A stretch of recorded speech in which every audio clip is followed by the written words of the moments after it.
Welcome back, chemistry fans. Today, what we are going to accomplish is the Unit 12 exam/quiz solutions. This is all about heat, so let's get started. Let me share my screen, and we will go over these 7 questions as quickly as possible. Okay, and sorry if the noise gets a little loud. The air conditioning is a little bit temperament right now. So here it comes. It sounds like it's taking off as a jet. It'll shut off here in a second. What is the temperature of the condensing point? So what you have to know on this graph is that this is your solid, liquid, and gas. Rare moment here.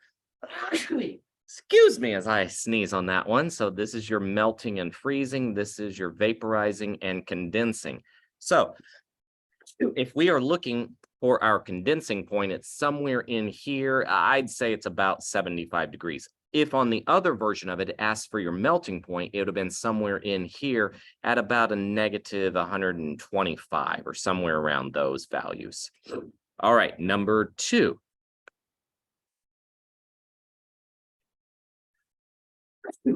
Which temperature represents the hottest at which a liquid can exist? That's up here. And the hottest temperature at which the liquid could exist is somewhere in this neighborhood of about 150-ish, 160, 175.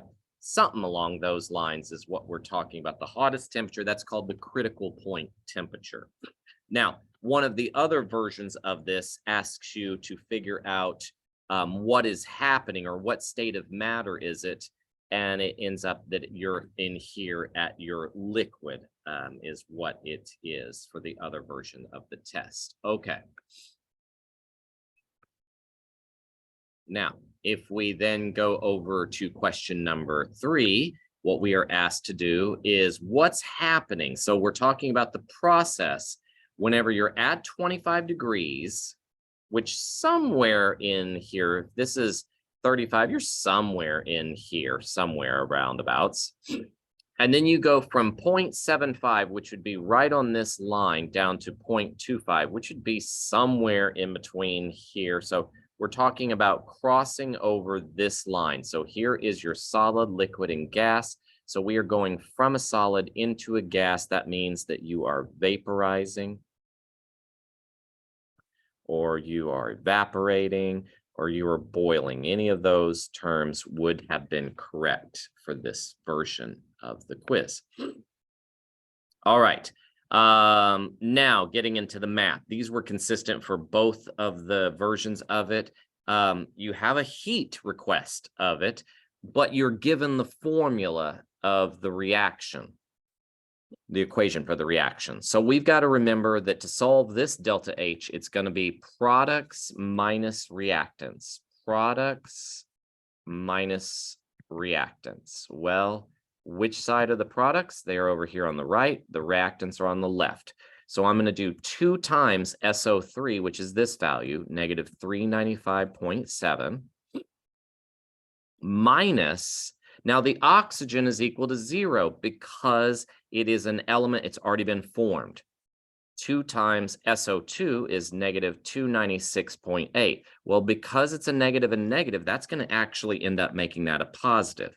So we'll put into the math 395.7 times 2, and that's negative 791.4. But this is going to end up being positive 2 times 395.7. Try that again. 2 times 296.8. Try that again. Plus 593.6. Subtract those 2 values from one another. 791.4. And you get a negative 197.8. Okay, now we go on to the final sets of questions 5, 6, and 7.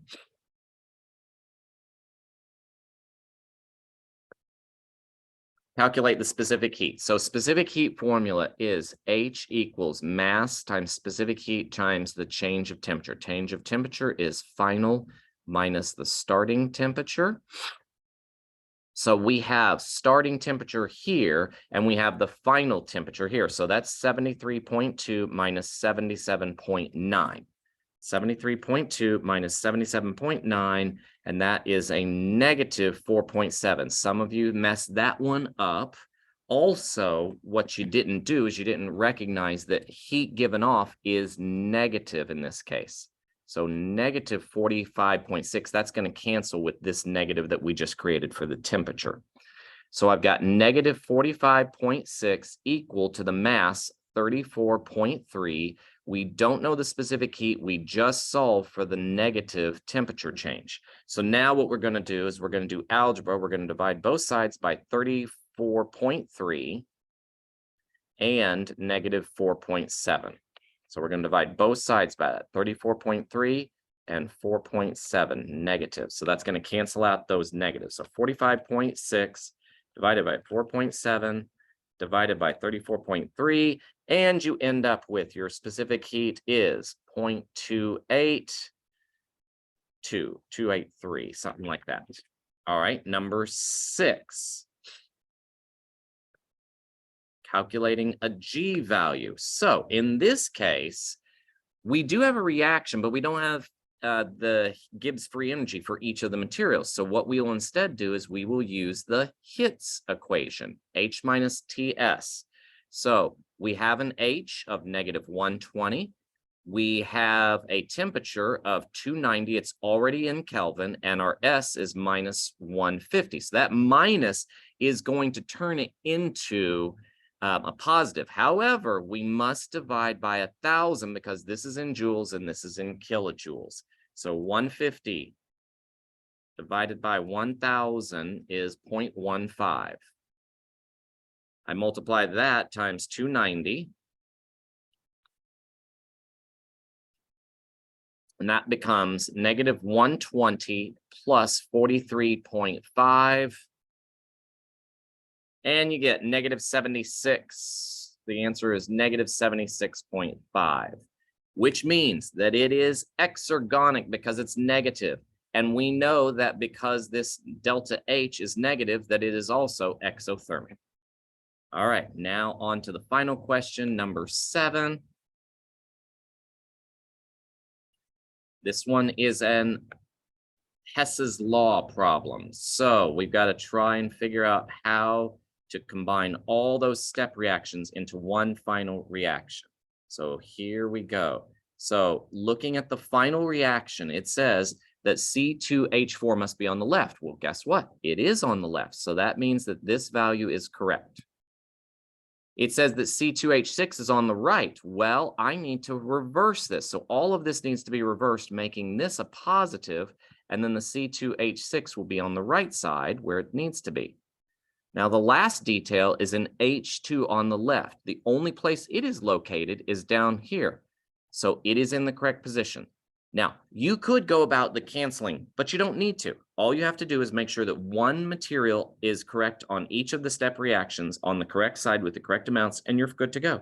So I've got negative 1411 plus 1560 minus 285.8, and you end up with negative 136.8 as your answer.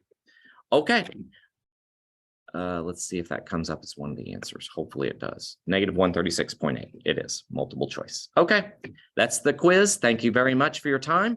I will talk with you again soon. Hopefully this helps you and you could start making some corrections, and then you could start doing some practice problems to enhance your grade. Thank you. Farewell. Bye.